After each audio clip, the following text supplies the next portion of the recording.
Now we're going to get started. We thought it'd be fun if I could drag Bruce away from DC to just spend a very informal half hour chatting about the state of the field of cell ag together and just kind of hit some highs and other points, and then we'll open it up if there's time to Q&A from the audience as well. So thank you all for being here. It's great we have such a diverse and knowledgeable audience. It's going to be a fun day. And don't forget, tomorrow, many of you can stay around if you want. We have the food safety part of this tomorrow being run by New Harvest and others. So again, thank you for being here.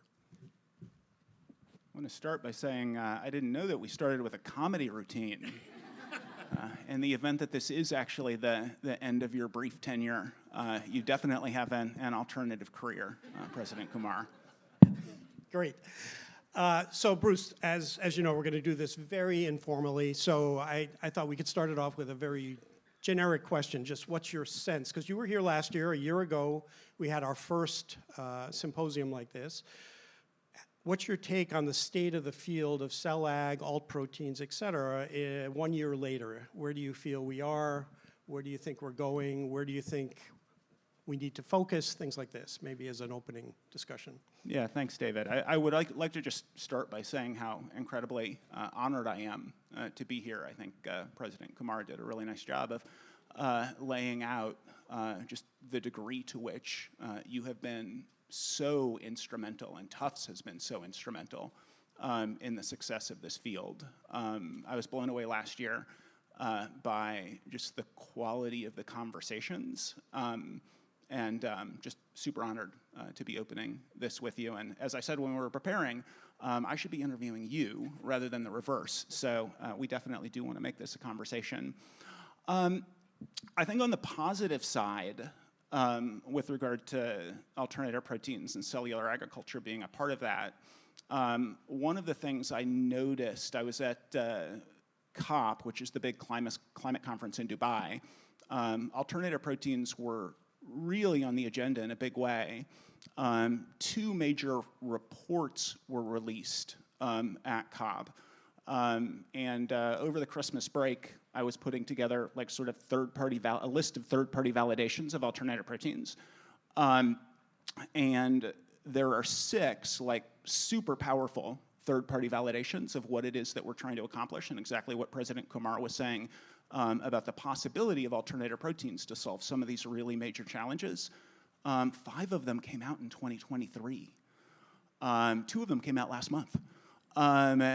So I think the world waking up to what Tufts has seen for a while in terms of the power of cellular agriculture to address climate change, to address malnutrition and food insecurity, to address global health scourges like pandemic risk and antibiotic resistance. You know, we now have the Center for Strategic and International Studies, one of the top think tanks in the world.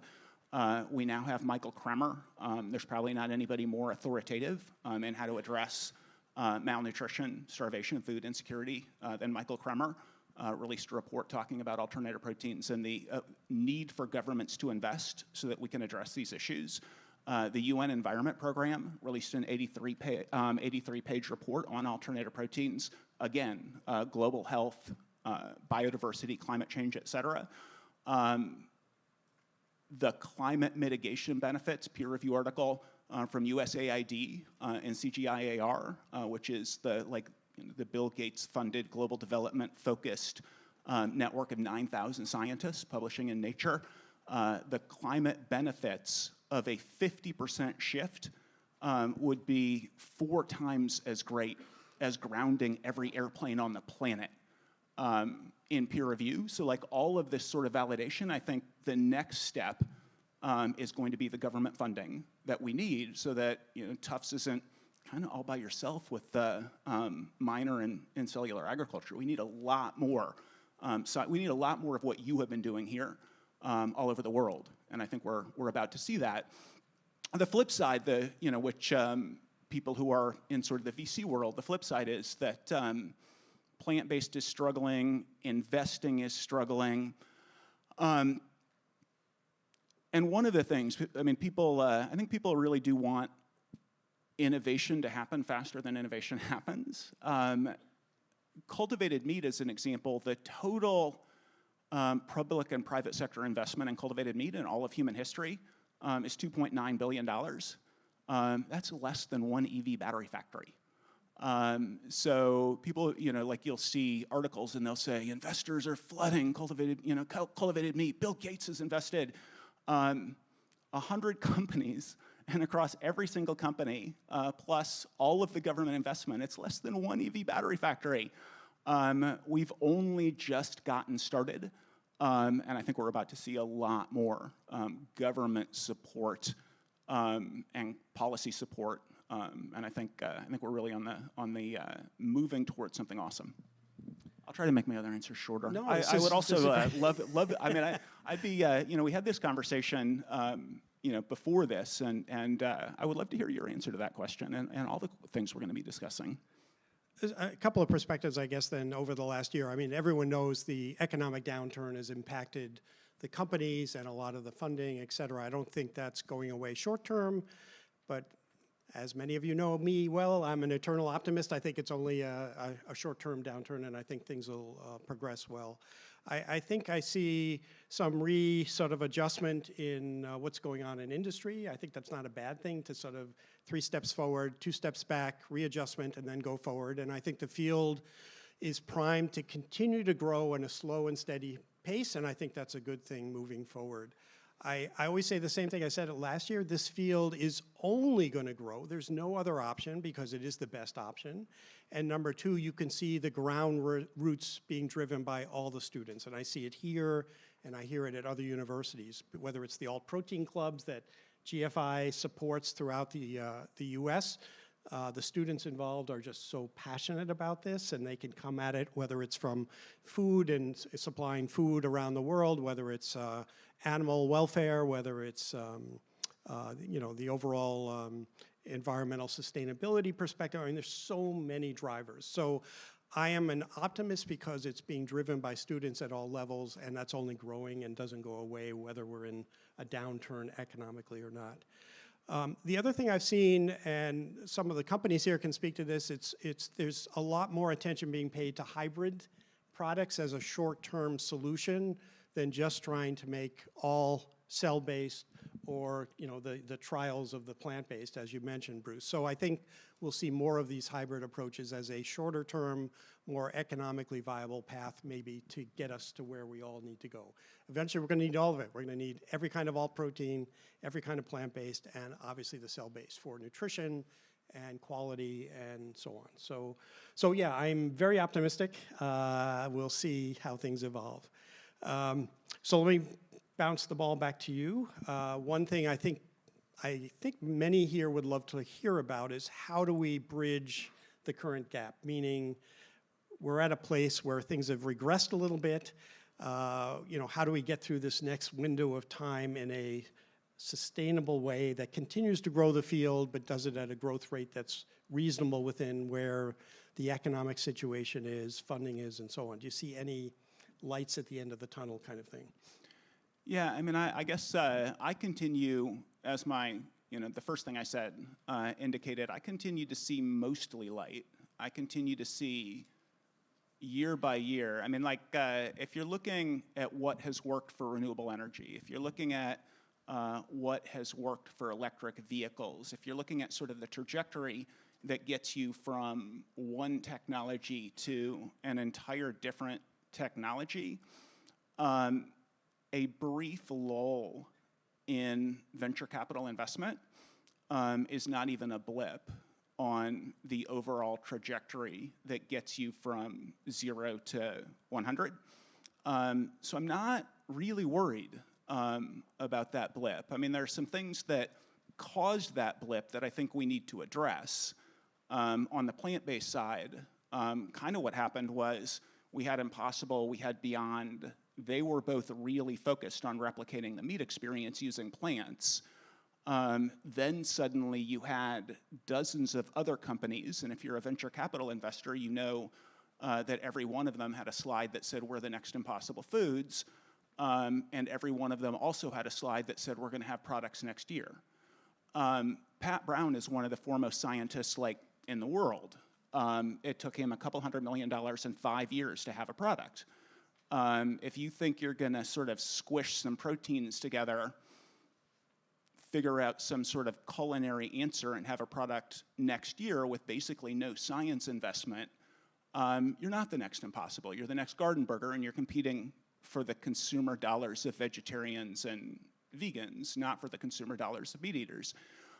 So I think helping people to see this as similar to cultivated meat and not for early adopters, et cetera, is something we need to do. And I think a big part of the challenges of plant-based are that people did sort of take their eyes off that prize. But I mean, bridging the gap, I think we're moving in the right direction. So, GFI, we have about 220 full-time staff around the world. We have 6 GFIs, so GFI, India, Israel, Brazil, Asia Pacific, Europe.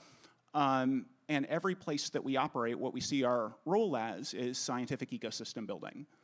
That continues to be true. And what we think is how you build the maximally robust scientific ecosystem is you get governments to support science. So it's a little chicken eggy. You need the David Kaplans of the world who are super esteemed and will actually apply for USDA funding because you're who they want to fund. So we need to figure out how we get more people with David's credibility, establishment, track record, et cetera, involved. And a lot of that happens, as you said, from the ground up with the students. And then we need to get governments to see what Tufts sees, which is that there isn't a plan B. So in the most recent FAO assessment of how much meat was consumed globally, it was about 356 million metric tons. That's up more than 80% in the last 27 years.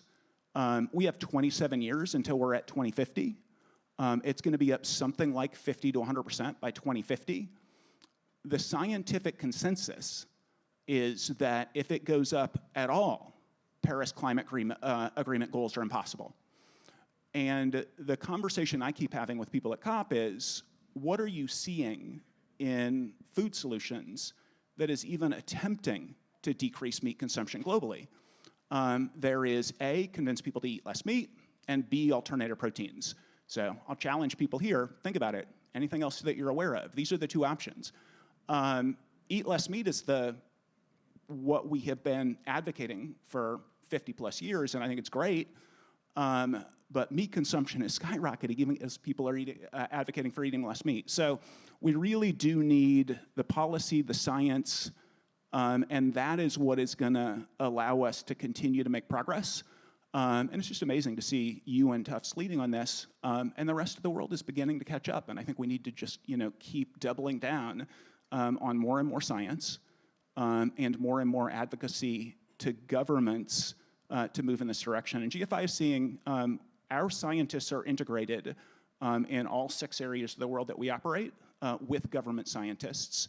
And we are getting policymakers enthusiastic about alternative proteins, both for all of these benefits and for the economic benefits that it can bring. This is the one solution to foods, climate, and other adverse impacts that analogizes to renewable energy and electric vehicles. It's the one thing where if the government gets the industry started, the private sector can take over, just like renewable energy, just like electric vehicles, and governments are beginning to wake up to that, which I'm just overwhelmingly excited about. So we do see significant government investment in certain places in Europe, certainly Singapore, all these sort of food-dependent countries.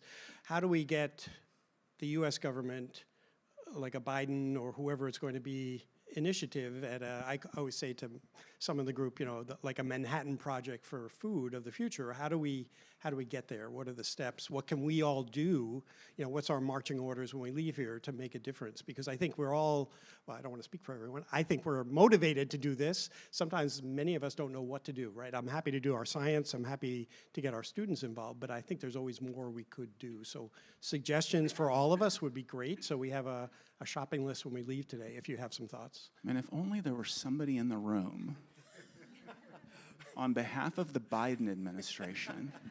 I wasn't trying to put her on the But spot. no, I mean, it's like the sort of the mega preview for this is that it's happening everywhere.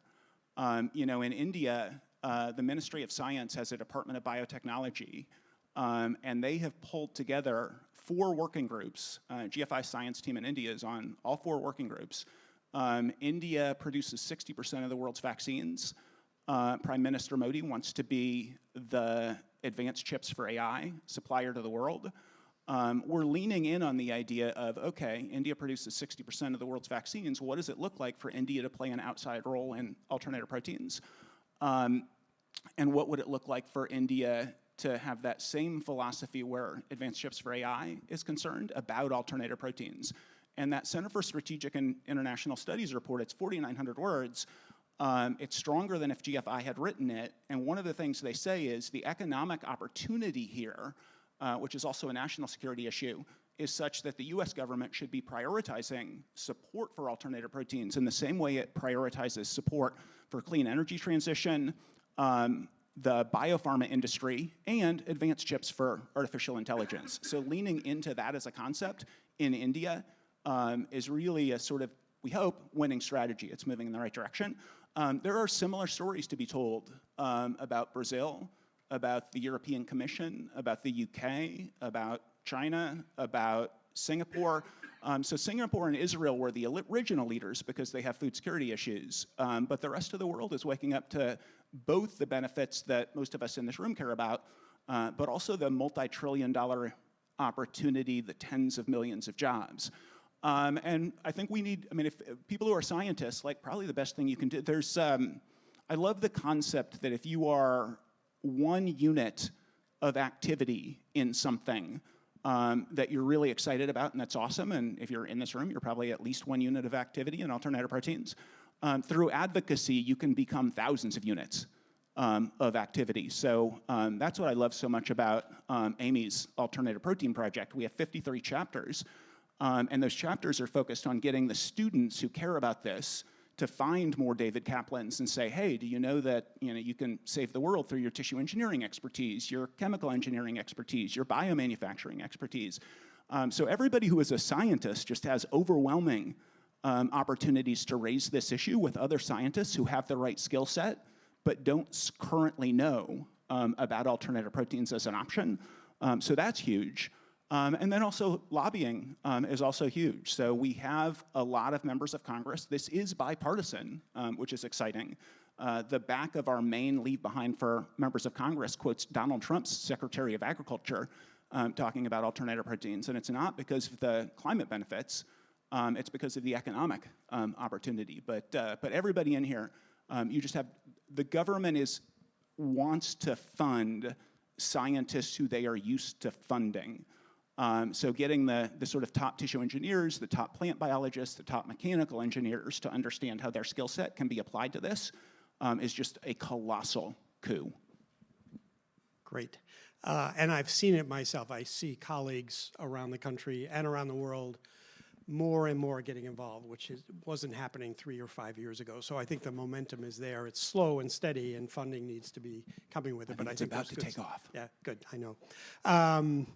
So the other thing I always tout lately when I give talks and so on, that I used to think it was we needed more cells, we needed to lower costs for growth factors, we needed these things to drive the field. Now it's all about scale, right? And so what are your thoughts about how we're going to get from where we are today to the mega scale or modular designs or whatever it's going to take to really have an impact? Because I don't think that infrastructure exists, number one, and number two, I don't know who's going to pay for it. So any thoughts there, Bruce, to help guide the audience here would be great.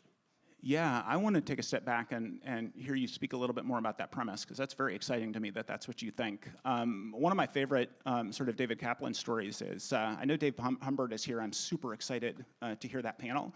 I got a preview of the report that Dave put out, and I'm excited to hear what his thinking is now. But I got a preview of it like a couple days before David Kaplan was on a webinar with GFI. We do a monthly Science of Alt Protein webinar. We also do a monthly Business of Alt Protein webinar. So if you're not currently in the GFI ecosystem, you should sign up for that. We have luminaries like David coming and answering questions and talking with us. But I just read the report, and so I said to David, "Gosh, you know, this can we really do this? Like, one of the things in the report that really struck me was, what does it look like to scale, and can the cells stay alive, and can you actually do this in, you know, the massive bioreactors that you're going to need to do it in?"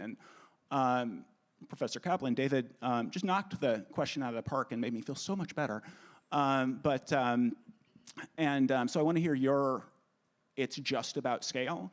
But I mean, the fundamental thing is everything is just about scale. There would be no EV industry if not for, I mean, Elon Musk says they would have failed twice, if not for long-term, low-interest government loans, which they paid back in advance.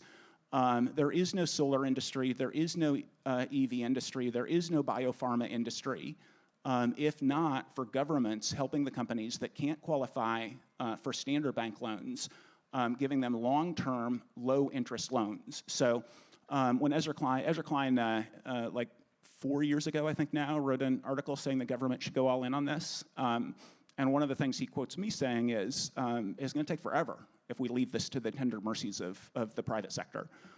We need the government support for this industry, and we're seeing it. Canada and Australia in particular are leading on the government support for scaling, but I think the whole, you know, the world, all of the, you know, major governments are going to do that. And if it really is principally about scale, that's what's going to happen.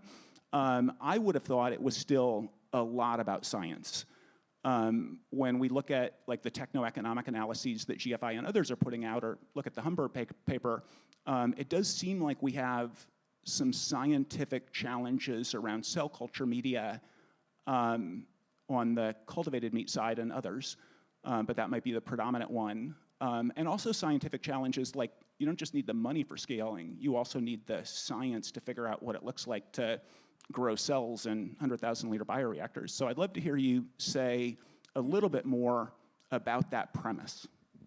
So I'm certainly never going to dismiss the science. That's an underlying given with what I said. I think the problem, so first of all, my view is that in the last 3 to 5 years, the progress on cell isolation, cell immortalization, the progress on media, reducing costs with growth factor, you know, serum supplements, many other factors gives me complete confidence that we're going to get to where we need to go. That makes me so happy. We still have a lot of science to do, and hopefully all the students here see that as well, and there's lots to be done. So there's no question there. What I don't see, though, is that other part. I don't see anyone yet putting a factory up or building things to the scale we know we're going to get to. And I always refer back to John Yuen, former PhD student who will be on the panel. You know, John's always the one who presented the data on how many Olympic-sized swimming pools we need to really have the volume to produce an impact here. And I don't know how we get there. That's why I bring that up as the primary driver. And my science will drive all of this. That's a given. Yeah. No, that's awesome. Yeah, no, I mean, we are meeting with enthusiasm. I mean, it is just so bipartisan to say, this is about jobs in middle America. This is about options for farmers. This is about, you know, insert your country ingenuity. And here it's about American ingenuity. So we need both the cooperation and the competition. But there have now been multiple economic scopings of alternative proteins that make it extremely clear that globally, this is going to be a multi-trillion-dollar industry, and lots of jobs, and lots of options for farmers. And at GFI, in a very bipartisan way, we are finding that wherever you are in the world, there is enthusiasm for this. And this is why, I mean, GFI, we had our conference in September. ADM was a gold level sponsor of the conference, one of the 2 biggest food companies in the world. CP Foods, the largest non-US or Brazilian meat company, 6th largest meat company in the world. Cargill, the 2nd largest meat company in the US, 3rd largest meat company in the world, all gold level sponsors. Givaudan, the largest flavor company in the world, all the meat industry was there. They want to be out in front of this. If you can produce protein more efficiently, all of the climate benefits, all of the food security benefits also mean a more efficient production process. So there really is a lot of money at the end of this rainbow. And you know, the Deputy Undersecretary's boss talks about the multiplier of ag research being 20 times. So there is a lot of reason for governments to want to fund this transition. In the US, whatever you think about climate change, the US was #1 in terms of putting EVs and solar on the map. All of the early science on both those things happened here. And now China is 70%, I think, of solar panels, dominating in EV battery production. We have 4 gigafactories for EVs. China has about 100. Wouldn't we rather have those jobs here? I think that argument is it's winning. I think it's going to continue to win. So I think the money for scale up will be there following the science. Great. And you touched on middle America, farmers training. So what's your vision? You know, here, sitting in an academic institution, we train obviously highly technical students to go out there and make a difference, make an impact at all levels, whether it's you know, in other academic labs or in businesses or in the government. But what do you see happening in the middle America side to get farmers excited, to get 4-H clubs involved? You know, the alt protein clubs are wonderful, but are there any initiatives planned or thoughts about how to get, slowly make some inroads into getting the other folks excited about the opportunities for jobs in the future here? I mean, I think we need more of the analysis that gets folks excited, but there's also a bit of a proof in the pudding concept here. So something like Believer Meats, putting a factory in North Carolina, sort of shows that this is real in ways that I think are going to continue to be important. So that sort of work in a world where plant-based meat is less than 1% of meat by volume and cultivated meat is years away from being 1% per volume would feel a little bit premature, because then you'd have those folks doing that work and they'd be waiting for years. But the people in this room are the people who can make that work happen. And there's really not a better place to be than Tufts University and this area of Boston. I mean, I know that Bob is here from the Wyss Institute. You have, like, this is, you know, there's probably not a more tightly clustered group of scientists, maybe anywhere in the world. I'm sure somebody can either validate or challenge that for me. But it's certainly right at the top. So it's not even just the Tufts ecosystem. But one of the I still remember when very early in GFI's existence, there was a conference that had to do with tissue engineering. GFI submitted a paper. We got accepted, and it was like, what does it look like to apply tissue engineering for therapeutics to meat through cultivated meat? And we were just all so flippin' ebullient because it allows you to reach tissue engineers with, yes, you can be one of a gazillion tissue engineers working on very similar work, or you can save the world from climate change, biodiversity loss, AMR, et cetera, by doing this. And then we won the GFI scientists, like one of 2 papers were selected and won, and then they were brought to the conference and they were able to speak to a room of like 1,500 tissue engineers about this. You all have the opportunity to replicate what was like the highlight of GFI's like first 2 or 3 years over and over and over and over through your professional associations. Through your social networking with scientists, through your work here at Tufts. You're also taken super seriously by members of Congress as scientists. So I can, you know, go in and do my evangelical thing, but you can go in and say, I'm a scientist at Tufts or Harvard Wyss or whatever. This is the future of meat. It's happening globally, and NSF, USDA, whatever, you need to be involved in this. And again, your impact as one person doing the science is awesome, but you can gazillion times that through getting other scientists involved and getting governments to fund this work. And speaking of other governments, what do you see the role for state-level initiatives? You know, a year ago we heard, you know, in California there was the $5 million investment, which was wonderful, but I haven't seen a lot since then. Do you know if there's much activity at the state level, whether it's Massachusetts or elsewhere, that could sort of prime the pump and get things moving as well? Yeah, there's an organization, C4, that I'm on the board of, called Food Solutions Action, and they're doing some work in the state legislature, with the state legislature, and I think with you actually here, so you can speak to that a little bit more deeply. California also, Ash Kalra said, Ash Kalra was the champion of that $5 million. He basically shoved $5 million through without anybody noticing. It was pretty awesome. So now there's Davis, scientists that GFI identified at Davis, Berkeley, and UCLA, I think, ended up getting that $5 million. But Ash Kalra at the GFI conference was on a panel with the undersecretary, deputy undersecretary, and said California is dispositively responsible for the success of electric vehicles in the United States, and that's true. We need to do that for alternative proteins. So he is very enthusiastic, and one of GFI's board members is the executive director of something called Energy Innovation, and he used to run clean transportation transition for the Hewlett Foundation. His name is Anand Gopal, and he in particular is really challenging GFI to double down in California with some of the things that can particularly light a fire under the technological advancement. And one of the things he pointed out is that California was demanding that car manufacturers do things that everybody thought was impossible. And California was just passing legislation saying, we don't care if it's impossible, you've got to do it, the planet's on fire, which is pretty interesting. And he is challenging us to think about doing things like that in California. We'll see, but it sounds like Ash Kalra is thinking in the same way, so it sounds like we have a champion there. But yes, state level support. North Carolina brought a lot of support for Believer coming to North Carolina. So there's both all the stuff I was talking about, national government support for infrastructure build out, but states want those jobs and that economic activity too. So absolutely. Great. All right, so I want to first just close this brief panel to get us all warmed up by thanking Bruce.